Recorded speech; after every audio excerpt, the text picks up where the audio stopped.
mean, though Boal did encourage people to adapt the work to all different situations and cultures and contexts, and though indeed that is one of its great strengths, that it's very chameleon and can take on different forms and cultures and contexts, there is, however, an irreducible core to the theatre of the oppressed, which is its ethos, which, if in doubt, trying to decide, is this theatre of the oppressed or not, this will be how you can tell, regardless of which aspect of the work you're talking about. It is theatre of the oppressed. The title is important. The choice of preposition is important. That it is theatre which belongs to and is about the oppressed. That's all contained in the of. It's not theatre for the oppressed, which would be some kind of patronising act. It's not theatre about the oppressed, though that is indeed its subject matter. It belongs to the oppressed.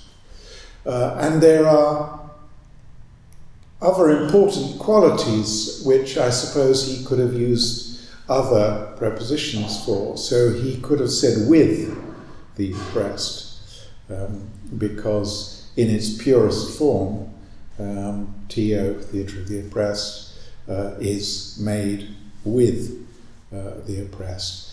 And he could have used another preposition too. He could have said by the oppressed, and again, in its purest form, it is theatre of, by, with, and for the oppressed. But that's the essential characteristic. It's not theatre of the oppressor. It's not interested in the oppressor in that respect. It understands that the oppressor may have his problems, but that's not what we're talking about. What we're talking about is the urgent matter of the oppressed, who have the larger problems. So it's not a sort of liberal, sitting on the fence kind of theatre, kind of like George Orwell said in Homage to Catalonia, which is very relevant now. So he said something like, when the police are on one side and the workers on the other, I know which side I'm on, and that's the important thing. Other aspects which are an irreducible core, each part of the methodology has its own pretty clear rules, though they're surprisingly few. So that in forum theatre, we would say that you replace the protagonist. That is generally accepted, that you replace the protagonist, and there are good reasons for that, rather than, as people have tried, as people have experimented with, replacing anybody or replacing lots of other people. It works best replacing the protagonist. But even then there are probably exceptions. So I wouldn't say it's part of the irreducible core.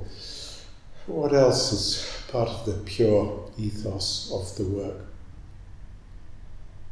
I think that's it really. It's in solidarity with the oppressed. And then there are certain modalities, I suppose, which it strongly believes in. It strongly believes in multiplication.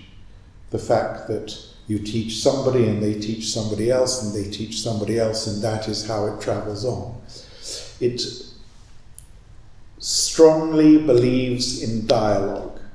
It is based fundamentally on dialogue, exchange, and that's of course how it connects with Paulo Freire's pedagogy of the oppressed, in that method of teaching is interactive and is an exchange. So famously, Freire says, I taught the peasant how to write the word plough, and he taught me how to use it. And that's pretty fundamental too. I think that is probably the irreducible core, but it's a very important core. And it's why certain things that call themselves part of the theatre of the oppressed just aren't. And of course, most egregiously, the adoption of forum theatre by the corporate world is an abuse of the theatre of the oppressed, because that's not what it was for.